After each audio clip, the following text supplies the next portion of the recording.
Hello guys, welcome to Educational Commerce Planet. So today topic is objective of the NEP means that new economic policy. तो हमारे मतलब जो objective क्या रहे जो हमने न्यू इकोनॉमिक पॉलिसी बनाई थी और जिसकी हेल्प से हम अपने उन ऑब्जेक्टिव को क्या कर सके अचीव कर सके। तो पहला था स्टेबलाइजेशन। स्टेबलाइजेशन का मतलब होता है कि जो इकोनॉमिक में इन्फ्लेक्शन वगैरह आती है, जो कि डिफिसिटी ऑफ पेमेंट है, जिसके वजह से गवर्नमेंट डेप्ट बढ़ गए थे, तो उससे क्या है कि हमारे इन्फ्लेक्शन काफ़ी ज़्यादा इम्पैक्ट हुआ कि आपके प्राइजेस काफ़ी बढ़ रहे हैं, लो प्राइजेस काफ़ी इंक्रीज़ हो गए, जिससे कहते हैं कि महंगाई होना। तो उस चीज़ को हमने स्टेबल किया। अगर जितनी हम एम्प्लॉयमेंट जनरेट करेंगे, जितना हम इनकम जनरेट करेंगे, लोग उतना ही क्या है कि मतलब जितना अच्छे से फिर एक्सपेंड कर पाएंगे अपनी बेसिक नीड्स के लिए, तो उससे स्टेबलाइजेशन आएगा।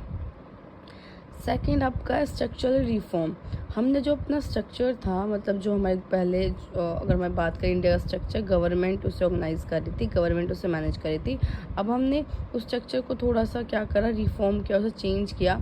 और जैसे पहले हमारे जो थे कि द पॉलिसीज जो इम्प्लाइड की गई वो लॉन्ग टर्म के लिए की गई, क्योंकि पहले जो गवर्नमेंट की पॉलिसीज थी वो शॉर्ट टर्म के लिए होती थी, बट अब लॉन्ग टर्म के लिए उसको मतलब लॉन्ग टर्म के पर्पज़ से बनाया गया। फिर लिबराइजेशन का मतलब क्या होता है, जिसमें कि कंट्रोल जो गवर्नमेंट का कंट्रोल है वो रिड्यूस हो जाता है, वो इतना इंटरफेयर नहीं करते हैं। इसके अंदर dismantling the licence Raj, promoting foreign investment and free trade. मतलब जो लाइसेंसिंग राज था उसके आने से क्या था कि आप फॉरेन इन्वेस्टमेंट अच्छे से करते और ईजिली फ्री ट्रेड करते, क्योंकि इसके अंदर गवर्नमेंट की कोई भी मतलब इंटरफेयर नहीं था, रेस्ट्रिकेशंस नहीं करी थी। तो इसलिए आप इजीली क्या है अपना बिजनेस रन कर रहा था प्राइवेट सेक्टर। प्राइवेटाइजेशन मतलब क्या होता है, जो गवर्नमेंट अपने मतलब जो गवर्नमेंट के इतने सारे मतलब ये डेप्ट वगैरह हो गए, तो गवर्नमेंट पे थोड़ा सा बर्डन कम करने के लिए जब उसको बिजनेस को या ऑर्गेनाइजेशन को प्राइवेट सेक्टर मैनेज करता है, ठीक है, मतलब प्राइवेट सेक्टर उसको चलाता है, तो उसे हम बोलते हैं प्राइवेटाइजेशन, कि गवर्नमेंट सेक्टर ने अपना सारा का सारा बिजनेस मोस्टली किसको हैंड ओवर कर दिया, प्राइवेट सेक्टर को।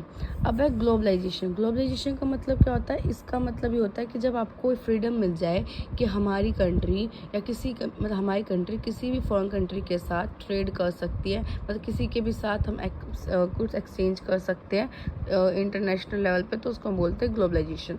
तो ग्लोबलाइजेशन का मतलब ये है कि किसी भी कंट्री को, किसी भी होम कंट्री को जो फॉरेन कंट्री के साथ फ्रीली ट्रेड करने की परमिशन मिल जाए, तो उसको हम क्या बोलते हैं, globalisation. Okay, thank you so much for watching.